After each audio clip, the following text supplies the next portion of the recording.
Медали, премии и ценные подарки. Ко Дню вооруженных сил Украины Минобороны наградила более 140 лучших военнослужащих. Все участники боевых действий. Среди награжденных был и крымчанин Алим Керимов. Подробнее Владислав Стужук. Старший лейтенант Алим Керимов среди 140 лучших, тех, кого наградило Министерство обороны. Алим родом из Евпатории. С 2016 года в составе 503-го батальона морской пехоты защищает независимость Украины на Востоке. В 2014-м оккупанты предложили ему, курсанту-связисту, учебу в одном из военных вузов. Он отказался. Верность присяге и родине – его девиз.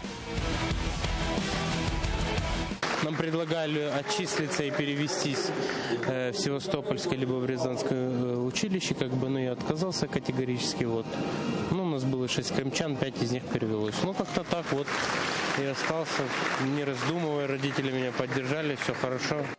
Из рук министра обороны он получил медаль, планшет и премию в 20 тысяч гривен. Говорит, такие сюрпризы поднимают боевой дух. Эмоции переполняют. Не то чтобы, я очень рад, хорошее руководство.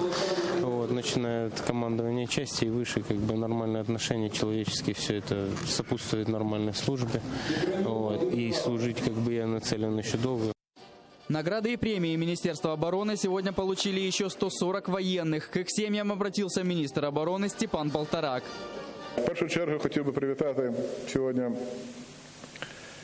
всіх наших сім'ї, рідних, близьких, за те, що вони нас чекають, за те, що вони дають нам надію і впевненість в тому, що все, що ми робимо абсолютно правильно.